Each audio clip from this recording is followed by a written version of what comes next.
Let's get into it. I mean, I'm going to go straight to the shoot because I think that's, it's fresh in the memories, fresh in the mind as well.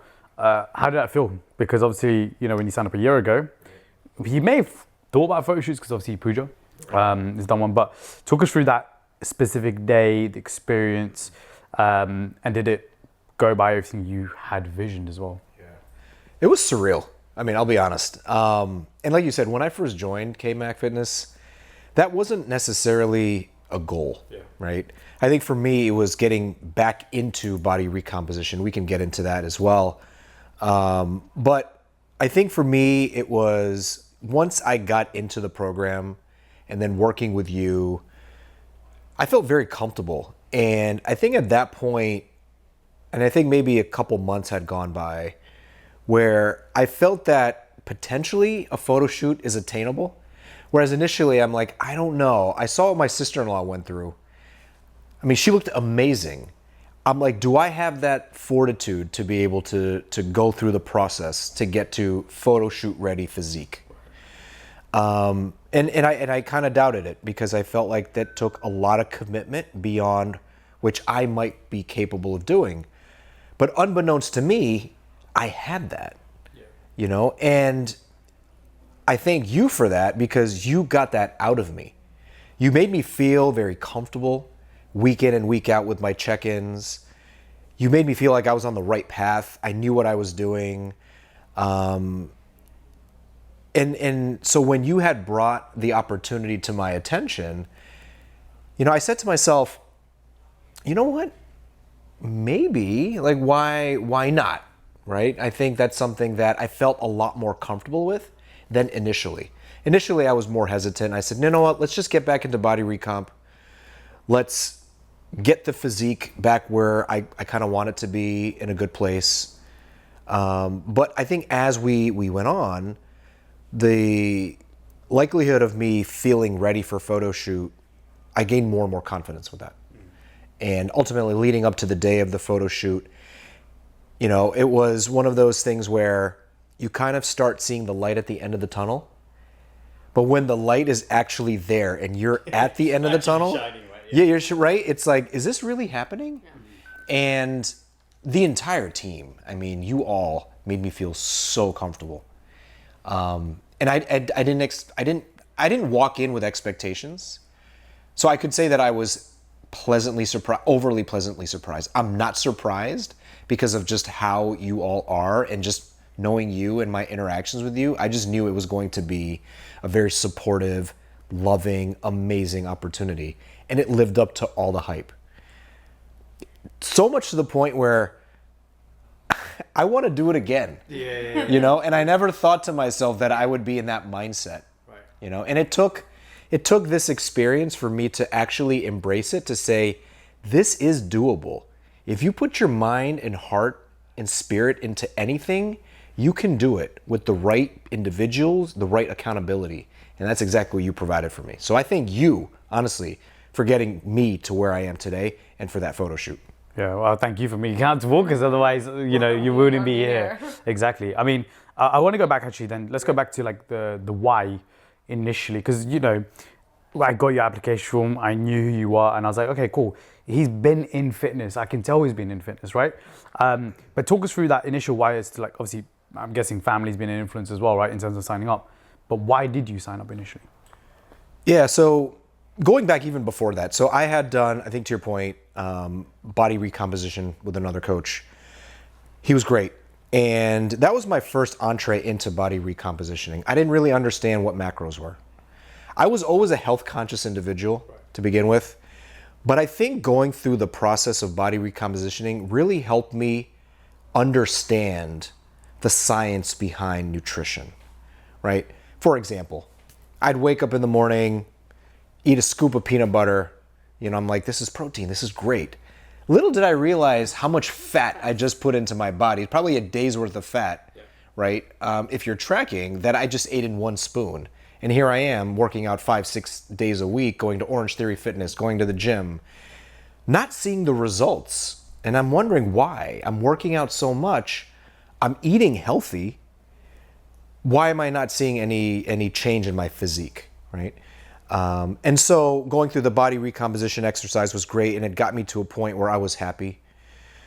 And then I stopped and I kind of started just doing things on my own. But what I realized is that accountability is so critical in anything. And that doesn't necessarily have to come from a coach.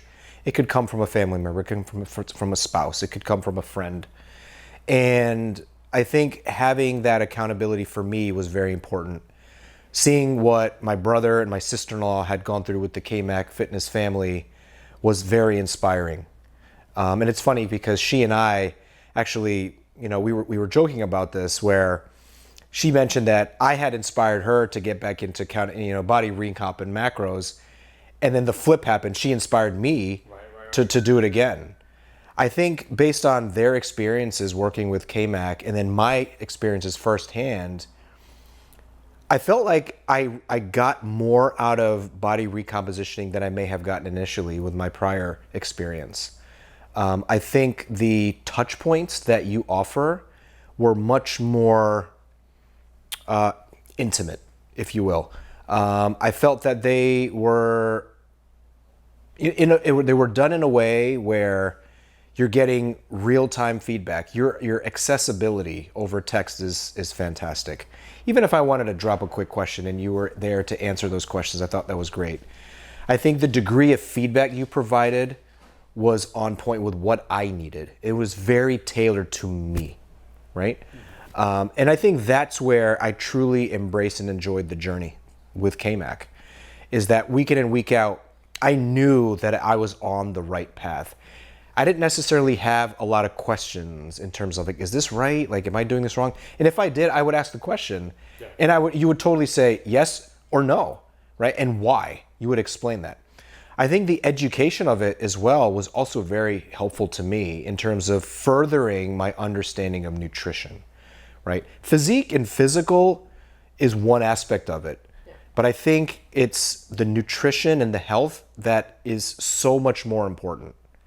And I, if I were to give advice to anyone, I would say nutrition is probably 80% of success when you're in a body recompositioning exercise, right? You could go to the gym 7 days a week, but if you don't watch what you eat, if you don't understand what you're eating, you're not going to see the results. Yeah. Would you say that nutrition, obviously it sounds like, doing the scoop of peanut butter in the morning, moving away from that to now tracking what you're having, understanding what you're having, and expanding on your own knowledge of macros and what that entails as your journey. How do you make that switch over to becoming more aware of that? How do you, obviously with having your plans and knowing what you need to be achieving, but there must have been some challenges you faced initially. So what were those and how did you overcome them? Yeah, no, I'm glad you asked the question. So there were definitely challenges. I think for me, one was time. And it's like, oh my God, I have to weigh out all my food. That's time consuming, right? I think the other thing is just having an understanding of, if I do this, am I going to see the benefits, right? And I think you have to give yourself a little grace and a little time to really reap the benefits of what you're implementing. And this is no different than starting a new job, right? Yeah. You have to get used to it. You have to get your feet wet before you're going to see the fruits of your labor, right? We always say that there's an onboarding phase at any job. This is sort of an onboarding, right? Where you have to kind of get acclimated to it. Are you going to be a little uncomfortable? Is it going to be time consuming? Is it going to be uneasy? Absolutely. But with anything, right, we don't question that.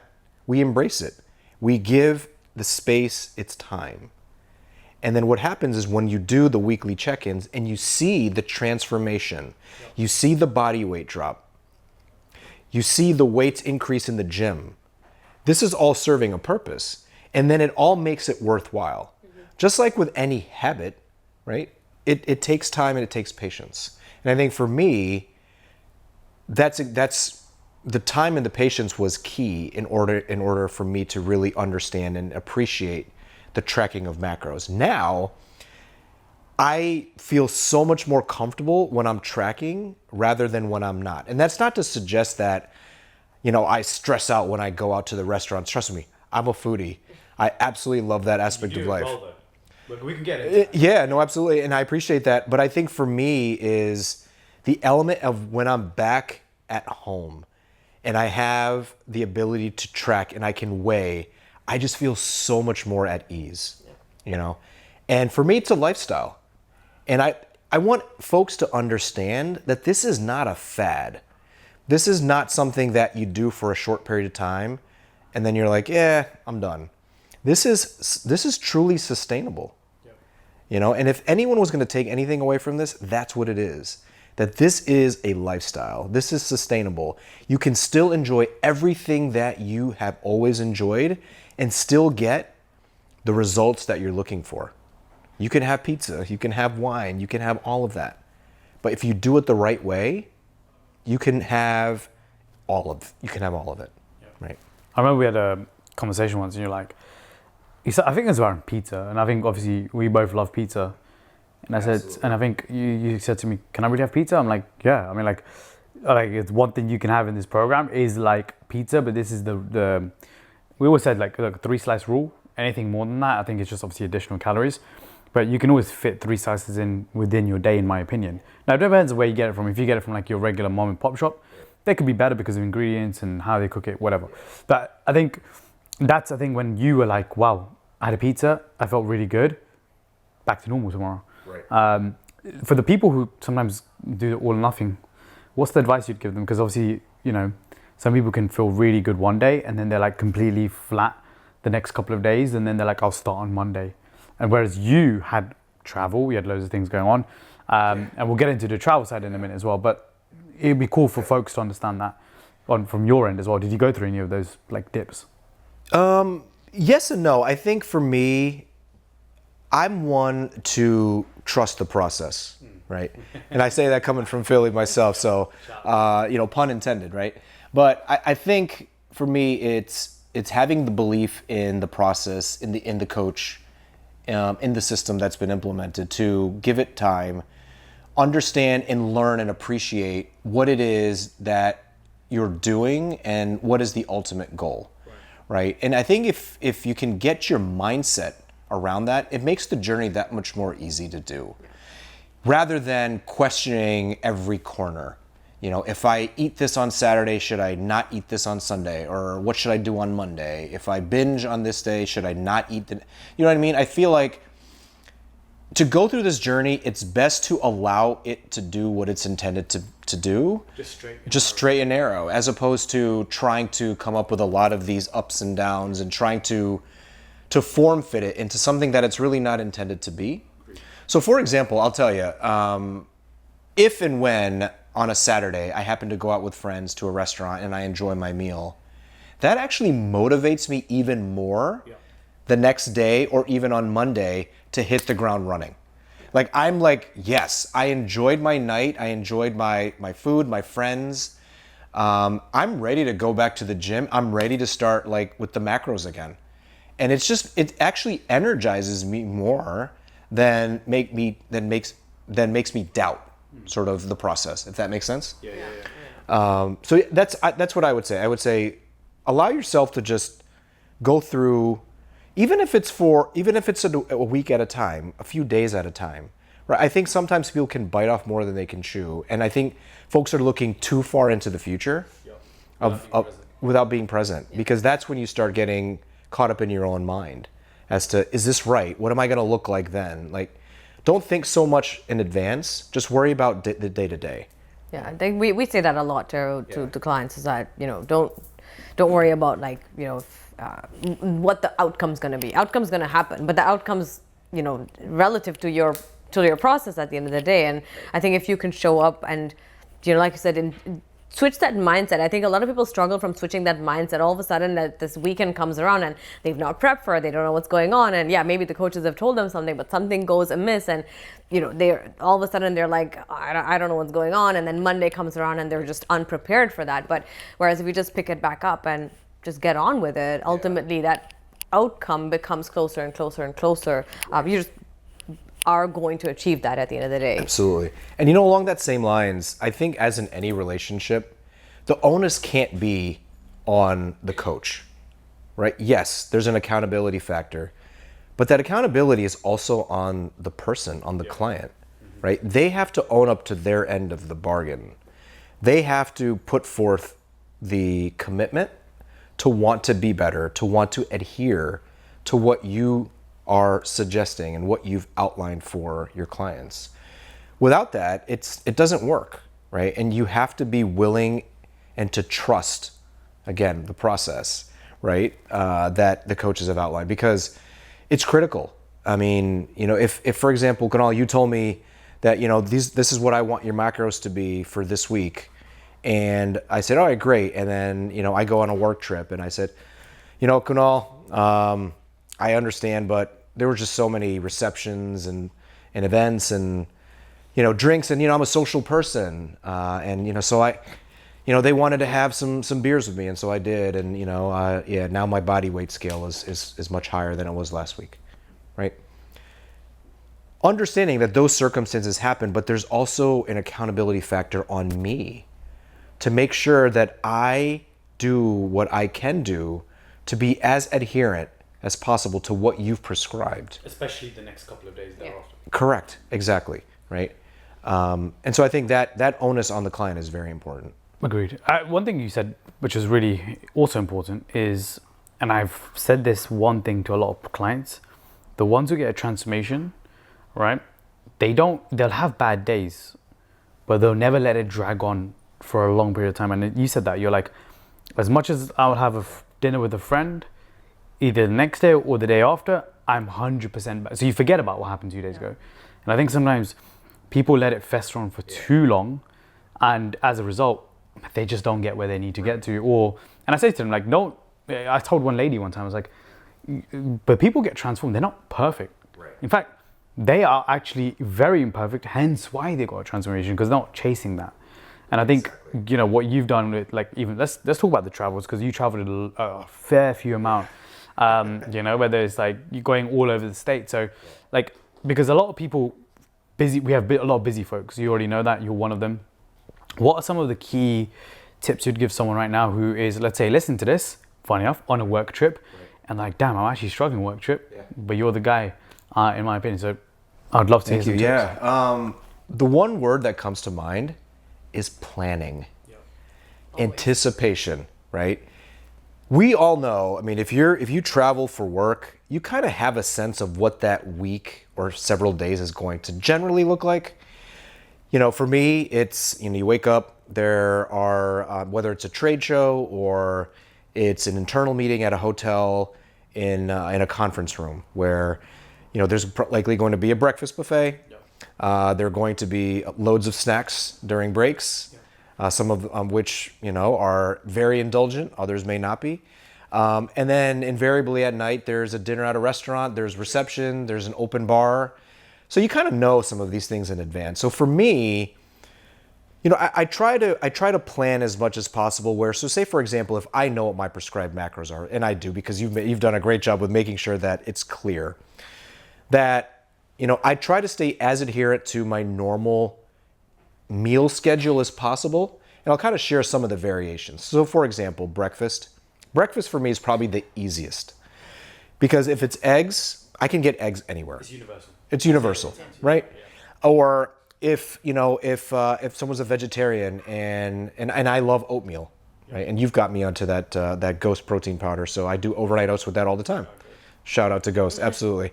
I will seek out a grocery store that's nearby. Now, generally, a lot of the meetings, they're in central cities, so there's going to be a drugstore, a grocery store nearby, a Whole Foods, whatever it is, and they usually have packets. They have almond milk. They have whatever else you need. They have hard-boiled eggs if you wanted. And so I try to plan for some of these things, but I think breakfast is probably the easiest. I also try my hardest to reserve as many macros, more so carbs and fat, for later in the evening, because that's when things you can't necessarily predict. Yes, you know that there's likely going to be a dinner at a restaurant. You just don't quite know what kind of food they're going to serve. And we can all appreciate the fact that oils are used universally in every meal. You don't taste it, but it's there. And what we can appreciate with macros is that's added fat, right? And if we're going to be sort of conscious of that, not to stress over, but if we were conscious about it, then it's probably good to reserve some more fat macros, right? So that you can enjoy the meal. For me, I'm a very social person. So when it comes to open bars or those types of social atmospheres where folks are drinking beers, wine, cocktails, if I truly feel that I need to have a drink, then it's likely going to be limited to maybe one. Something that I can just sip on without having to just chug it and then... Exactly, right? So if I'm holding a glass, and if it's something that's light, for example, tequila, then it's something that I can just sip on and still have that social experience, or a glass of red wine. So for me, that's it. And honestly, it's come to a point where I've come to realize that just having a glass of even club soda, it satisfies that craving for alcohol. Not suggesting that it's a replacement or that everyone should start drinking club sodas, but it was interesting to me because I really, really love my red wine. But going to these events, and especially when we were in the cutting phase and preparing for the shoot, I found myself drinking a lot of club soda with lime, and I was surprised at how comfortable I felt with that. And even the work meeting I had just the week before the shoot, a lot of club soda, and I felt perfectly fine, and I was able to socialize with my colleagues. And in fact, my colleagues would turn to me and say the next morning, "You were so smart in just having that club soda because I feel like crap now." Yeah. And I said, "I don't. I feel great. I got a workout in the morning. I slept well." So that's the other thing is workouts, making sure that you get your workouts in as best you can. Hotel gyms, they can go up and down, but all I say is you put forth your best effort, If it's not up to par, don't let that be a deterrent for not doing anything. Agreed. Do body weights, dumbbells. Something is better than nothing. Yeah, 100%. But it comes down to the planning. That's right. Everything you've mentioned there is just, you have to plan for it. And a lot of things are planned ahead of time. Like no work event is going to happen on a spur. Right. You know ahead of time what it's going to be, what the schedule like, who's going to be there, what the food's going to be. Is it a drinking event? Is it not? So you can't actually plan for it. I think people just use that as a way of kind of, I don't have control over this, and they make up that story in their head. But the reality is that you can control it really well and adapt around it. And I think one of the traits that make people successful in this journey is being adaptable. Two of the traits is being able to plan ahead and adapt to the situations. Absolutely. I think that adaptation is critical because there are going to be a lot of influences, whether they're social or otherwise, from colleagues, for example. "Oh, just have one. It's not a big deal. Don't worry about the scale," or, whatever it is, or just enjoy that plate of pasta. It's just one meal. But, one meal, another one meal, another meal, like that, it adds up. And I think that's where people start to panic, right? Is where you allow that to happen continuously over time. Whereas you have, the means to say, all right, maybe I'll order this entree, but I'll eat half of it. No one says you have to finish the entire entree, right? And we know restaurants, they love to give you a ton of food. And we always feel obligated to finish everything. And there's always bread, and there's chips and all these other things that that people gorge with, and nothing good becomes of it, is what I've found. So I just think it's being like smart around choices. I think that's one thing you've got really good at. Like me and you don't have really discussions on like, here's how you manage this. It's very like, you may run it by me and I'm like, yeah, I either confirm or I say change this instead. And I think you've really adapted, like the word comes back, you've adapted to the process at a very high level as well. Again, you also don't panic, which I think helps. A lot of people can panic. What other things would you mention for those guys? Because obviously planning is a huge factor as well. Is there any other tips you'd give them in particular?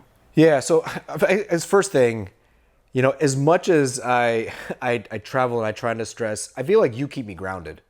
Because there's always this element of me asking Kunal, like, "Hey Kunal, just so you know, I've got this trip coming up next week, and the week after I've got another trip, and then I got another trip, or what, for a couple of days or whatever it is." And you always do such a tremendous job with just reinforcing to me that, Ankur, this is not your first time. Like, remember, you've done this. You've got this. Like, just keep doing what you're doing, and everything seems to work out. Even when, and I'm one that am hard on myself. That's just who I am.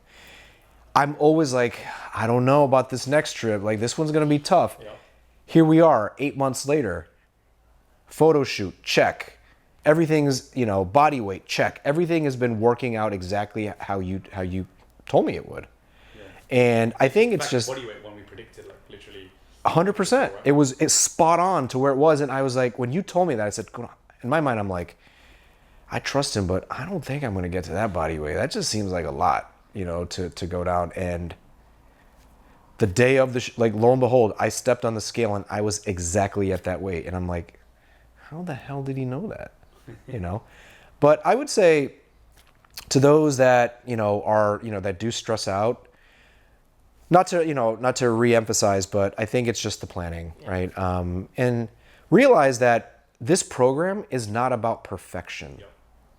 And I hope people embrace that, because no one's perfect.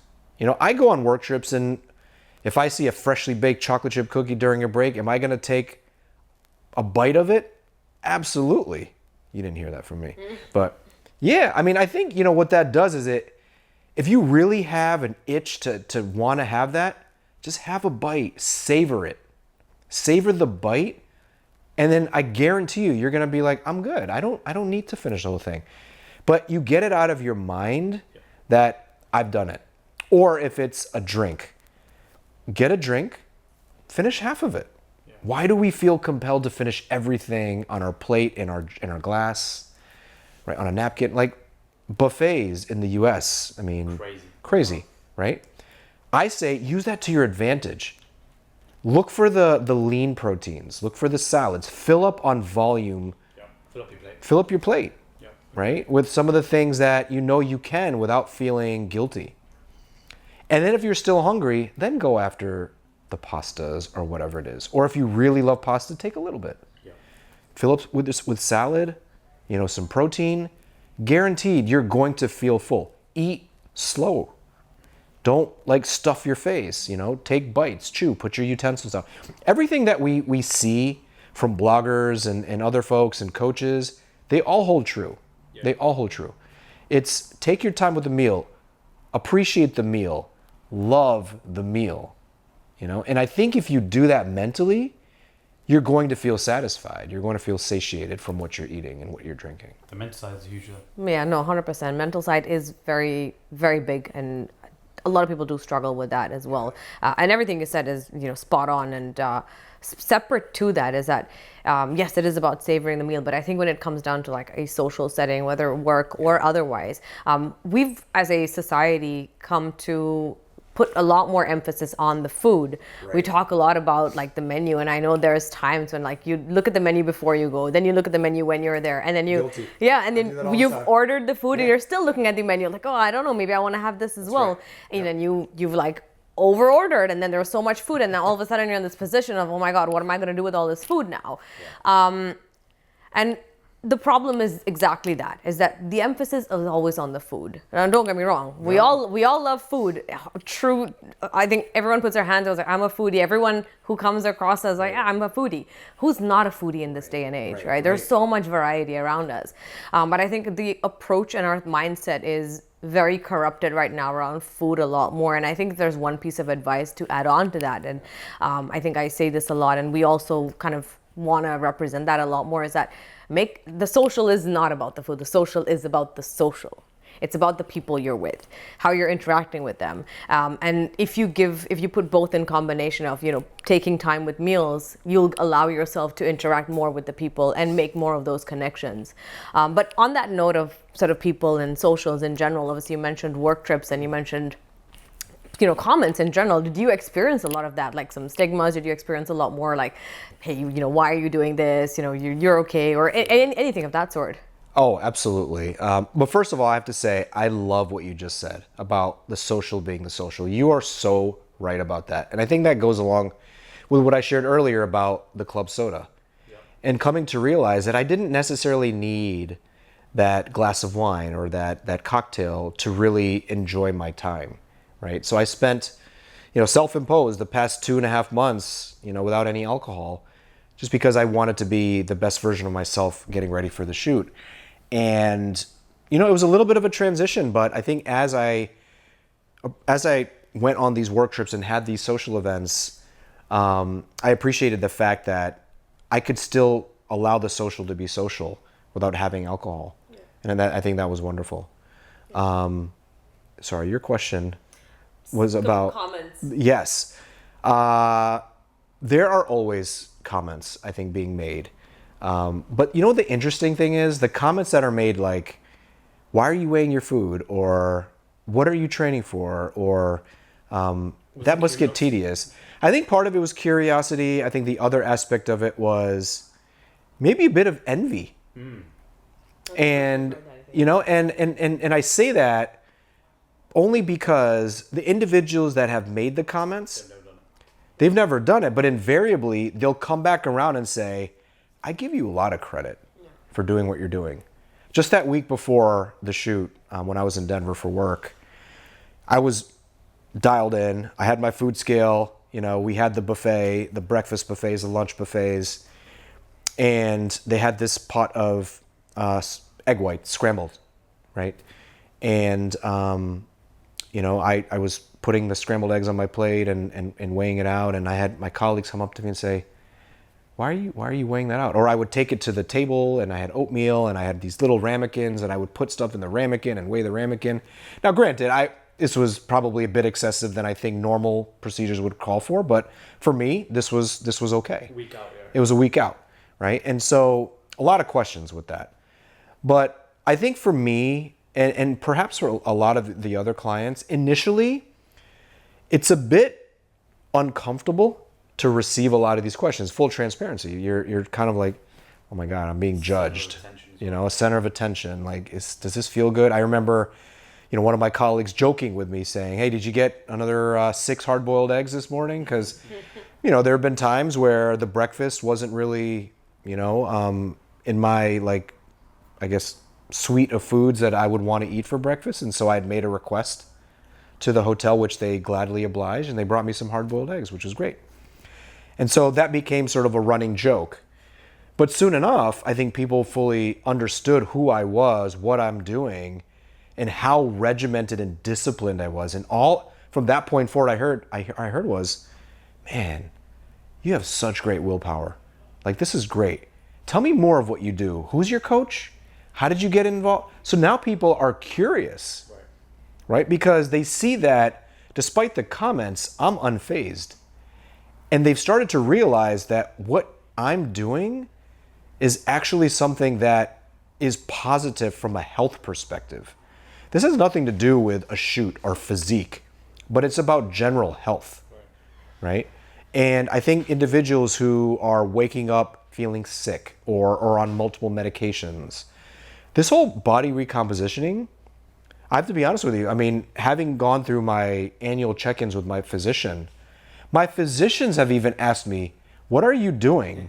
Your labs are pristine. Who's your coach? I'm interested in doing something very similar to you. And so it's more than just the physique and the physical, but it's just general well-being, it's general health. And it took me a little while, getting back to your question, of overcoming that apprehension of being judged, being looked at differently or weird or like with a side eye, like, what is he doing? Why is he doing this? Or why is he not indulging in food? To truly get to a point where people understand and appreciate what I'm doing to the point where they also want to do it. I think it's also, there's a level of confidence in like your own approach. And I think sometimes where people, if they get fazed by it, because you didn't get fazed by it, right? You're just like, this is it. Because sometimes people can look at it as like a negative, like, oh my God, I'm getting too much comments. Should I do this? Should I not? I mean, I did get initially, but I think it's making light of it as well. And you kind of, what I try to do is I indulge them. Right. They make a comment, I say, yep, absolutely. I would say for the 6 hard-boiled eggs, I actually ordered 10. I guess 6 will have to do. Right. And so you kind of embrace it. You can't be too negative. You can't be too negative. You can't take it personally. Yeah.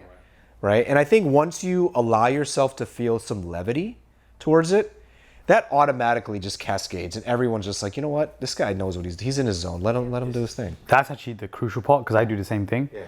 And having done that, I get less questions, and it's more curiosity then. Absolutely. And I think people will probably take that's the biggest takeaway from this podcast, which will be like, actually, I can go out, I can just joke about, like, because the thing is, they'll know your identity. They'll be like, Uncle goes to the gym, he's hardcore, he's this and this and that.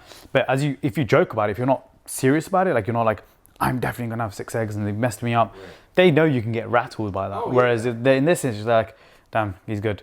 Okay, let me ask him. Wait, did he say his labs are the best? Wow, my labs are terrible. Let me go ask him real quick.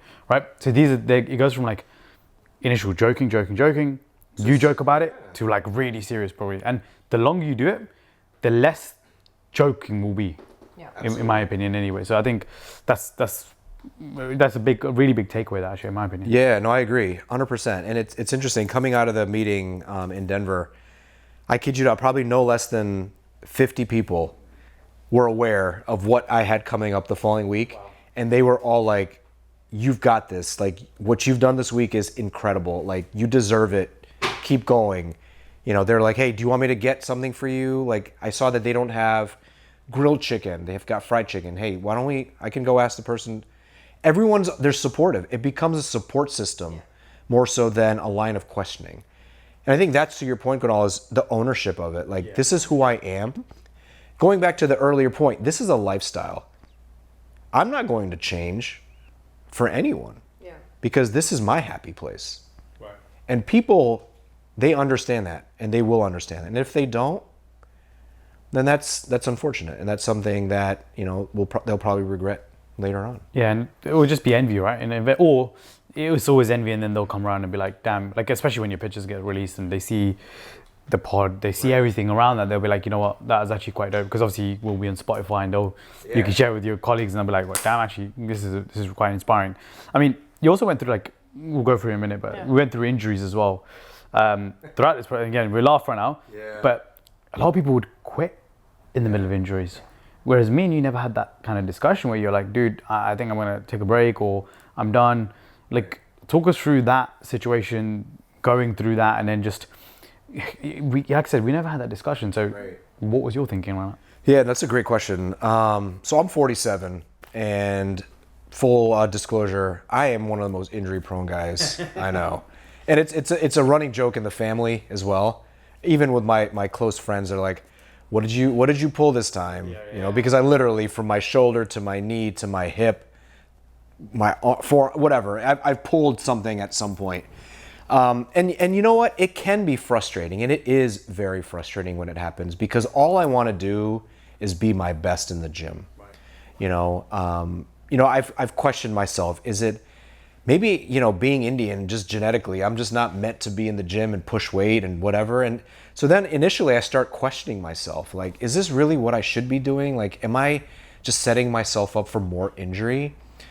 But I'm the type of individual that embraces challenge.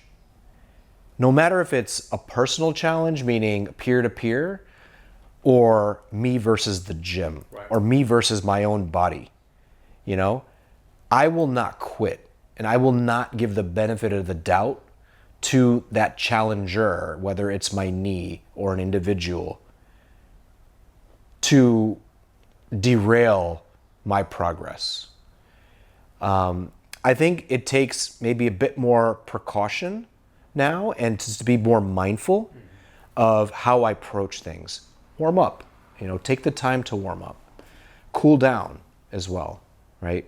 If you have 30 minutes and you know your workout's gonna be 60, don't try to rush through the entire 60 minute in 30, because you're invariably going to hurt yourself. Or you're just not doing your body a service, right? Maybe do half of the workout, but do it really well. You know, don't rush it. Give yourself time between sets. You know, so all of these things I try to be mindful of. I also am very cognizant of those last reps, right? To failure, whatever it might be. If you feel like, you know, that last rep is going to potentially hurt you, don't do it. It's not worth it. At that point, your body is taxed enough. You'll be okay. Just wait for the next set, you know. But it's, you know, it can be discouraging to have injuries and to work through injuries. But again, I think another positive, you know, as we talked about, Kunal, is just sort of your confidence in me. And even when I had gone to PT for my left forearm, and then I had to go for the right one because this was compensating for the left, and you know, and you kept saying, it's okay. Why don't we just scale back your workouts a little bit? This is not going to derail your progress. I'd rather you be fully healed and healthy, and then we can ramp up again instead of hurting yourself more. And then we're at a point where we might not be able to do a shoot, or, you know, you might not get the results you want because you're not able to go to the gym, you know? Instead of this exercise, let's sub out for this, or just do body weight. It's still something. And I think that's the coach's mentality that I really appreciated. Is it wasn't more of, well, damn, you're injured. I can't really do anything for you, or, you know, or frustration on the part of the coach. It's more encouragement and empathy or sympathy, right? To say, I got you. I've been there. I know how it is. Just give yourself some grace. You've done fantastic. This isn't going to derail you. Keep going to your PT. Do a couple of things. We'll check in again. Message me in a couple of days. Let me know how you're feeling, right? You say that a lot. And I respect that and I appreciate that, because that shows your commitment to your client. It's not just about that 1 week check-in. It's, you know, I care about you as a person. Let me know how you're doing. Let me know when you go to the gym the next day, and if you feel better or do you feel worse, I'm happy to readjust. We'll do whatever it takes to keep you on track. And that encouragement is tremendous, I think, for that mental factor. To say, you know what, I'm not going to quit. I'm not going to give up because my coach believes in me, and now I believe in me. I think it's also recognizing with injuries that progress is slightly different. Yeah. It's not just, okay, then you have to tick a separate set of boxes, you know, like, right. Are you managing your training accordingly? Are you being adaptive towards that? Planning ahead for training times, allowing for warm-ups, etc. I think all of that becomes then a little bit more prominent when you've got to deal with injury. And yes, it can be disheartening initially, but the key is not to let it phase you. The key, right. And I think you've mentioned that in several scenarios, that not to get phased is, I think, the biggest takeaway right. anyone should have, is that things are going to happen. That's just how life is. We have seasons up and down, you know, whether it's an injury or a life event or a work event or anything. But if you let it phase you, then that will cause you to stop. But the truth of the matter is that if you stop now, you'll not get anywhere. But if you work through something, you'll at least get somewhere. Absolutely. And I would say for prospective clients, one thing that this team does really well is, as part of the check-ins, is the videos of the workouts. And I say that because going back to injuries, right? A critical element of avoiding injury is making sure you're doing the exercises properly, you know? And I've even talked to my brother, who, you know, Coach P is perfecting his form constantly, which I think is phenomenal, because my brother's also another injury-prone guy. Sorry, Bo. And so I think, you know, helping him, and how you've helped me, and you know, other coaches as well with their clients, just really tweaking, you know, workouts and exercises to make sure that you're doing them appropriately, so that you do avoid injury. Yeah, we love videos, to be honest, because with videos, we can see within the first 10 seconds and even the last 20 seconds what's going on. Whether are you just, you know, doing it for the sake of doing it? The first 10 seconds is the form off, and then we're like, okay, well, what do we need to change? What other things do we need to do? Obviously, you picked up very, very quickly, right? You had your background in fitness as well. So for anyone right now, I actually encourage them to upload at least 2-3 videos per session. And we know within 2-3 videos, intensity is the form breakdown. If there's a form breakdown somewhere, there's always going to be form breakdown potentially somewhere else. You know, if you're doing 2 back movements, one's broken, second one could be broken too. And I think you were very, very, very good at that at the same time as well. But, you know, in terms of like, you know, let's say we fast forward now, clients are now, you know, this is February 2025 now, and they're the class of 25. They're coming through back to New Jersey, and they want to do a photo shoot. They're listening to your pod right now. What tips would you give someone in the lead up to a photo shoot? Because I think it's Yeah. you know it's the unknown because you've never done it. Obviously, you had experience from Pooja, and she probably mentioned a few things to you like expect this, expect that, but you still don't know because you haven't experienced it. So, what would you tell someone right now who's listening to this and they're like, yeah, wow, that's something I can really take on board going forward? Yeah, I would say if it's something that an individual is considering, then that enough is a reason to do it, because you're going to be curious. You've already demonstrated the thoughts of what if, right? And if you've gotten that far, then I feel like you believe enough in yourself to take that extra step to get to where you want to be in terms of photo shoot ready. Realizing that no two experiences are going to be alike. What Pooja went through versus what I went through, very different. We both achieved a common goal and results, but her path was very different than mine. And the other thing is, if you're going to do it, enjoy it. Enjoy it. I'll be honest, there were times where I was frustrated as well, and I'm like, oh my God, like, are my macros gonna get cut again or whatever it is? And you know, I think it was one of those things where you have to go through the process. You have to be willing to commit. And I think if you're willing to commit, then you will achieve your goal. Like I said, class of 2025, you've probably already come a way, right? Just take that extra step and complete the goal. It doesn't require, and I mean this truthfully, it doesn't require a tremendous amount more of effort. You've already willed yourself to the point where week in and week out, you're in the zone, right? It's just a deadline. It's a deadline. It's no different than planning for a final exam, right? There are going to be times where you're going to crunch. You're going to be up late, meaning the analogy to studying for an exam. Right. Similarly, for a fitness shoot, there are going to be weeks where it's going to be crunch time, right? You may not be able to splurge and to eat everything that you want, but realize that these things are temporary, right? It's all to serve a purpose. It's a goal, right? But that being said, it's a bit addictive. What did he right? tell me before we started? And I'm going to go on record by saying that for many individuals, the photo shoot sort of represents the end goal, right? For me, it was. But going to the photo shoot, experiencing it, just living in how surreal it felt, and just the results in itself.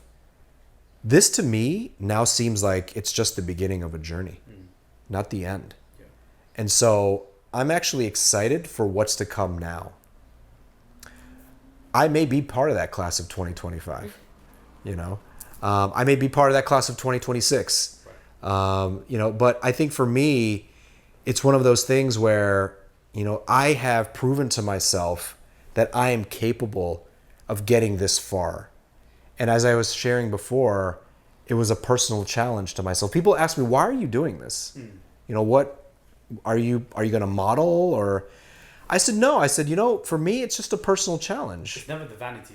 It's never the vanity. It's the mental. To say someone has put forth this challenge to me. Am I willing to accept it? Yes, I am. And what am I going to do with it? I'm going to be the best version of myself for it. And I'm going to embrace it. I'm going to accept it. And I will come out on top better. And that's exactly what I feel has happened. And so a lot of it is self-encouragement. It's sort of self-will. And if any individual is curious about, what do I need to do? Should I inquire about the photo shoot? You're already half mentally there. Just go for it. Yeah, if you've thought about it. You've thought about it. Because otherwise it's always going to be in the back of your mind. Yeah. And then you're going to see the videos that you post so well of the transformations.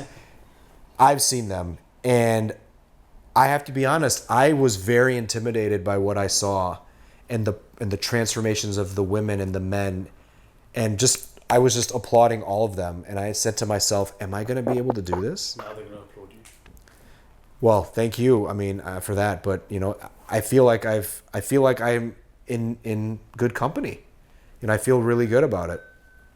So absolutely, anyone can do it. Yeah, that's powerful, man. Just to obviously wrap up as well, bit of a fun one. Yeah. So Uncle, who you guys is from actually Philadelphia. So people Shout out to maybe Philly. shout out to Philly, right? That's right. People may be watching this who may be visiting Philly. Okay.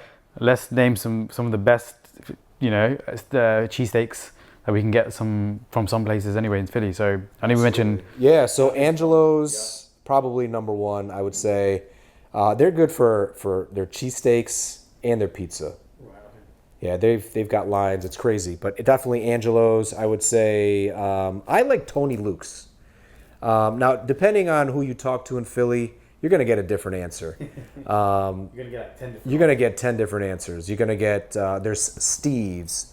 There's of course the quintessential Pat's and Geno's, right? That's the most famous, right? Those are the most famous ones.